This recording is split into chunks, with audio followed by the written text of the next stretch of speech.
ces propositions de loi relatives au respect du droit à l'image des enfants. C'est la vôtre d'ailleurs, monsieur le député Bruno Studer.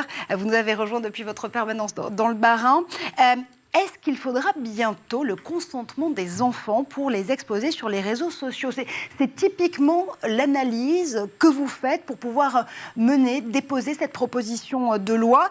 Vous le dites, on ne demande jamais finalement l'accord à ces enfants, à ces mineurs pour être exposés sur les réseaux sociaux, alors que les parents devraient peut-être 100 fois tourner leur pouce avant de poster une vidéo depuis leur smartphone. C'est bien ça?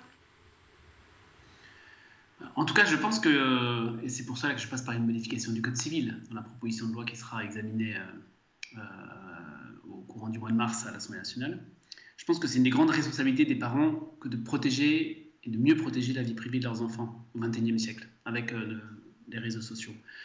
Cette vie privée, c'est la question des données personnelles. Je pense que là aussi, on a beaucoup de progrès à faire. Et c'est la question de l'image. Parce qu'il y a quelques données qu'on a aujourd'hui, c'est par exemple un enfant qui a 13 ans, et il a 1300 images de lui à peu près sur Internet en moyenne.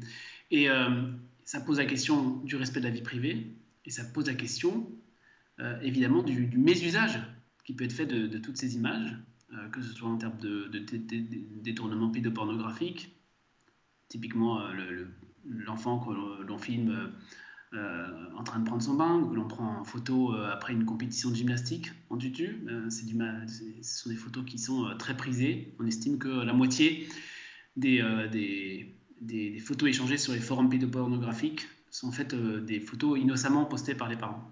Puis après, il y a la question qui rejoint l'enjeu de la vie privée, la question qui nous interpelle beaucoup, en tout cas, peut-être pas tous, mais je pense que ça va tous nous interpeller, de ces vlogs familiaux, qui sont des familles qui publient des vidéos sur leur vie privée, quasiment 24 heures sur 24, et qui sont aujourd'hui, qui échappent à l'action des magistrats lorsqu'il y a des dérives.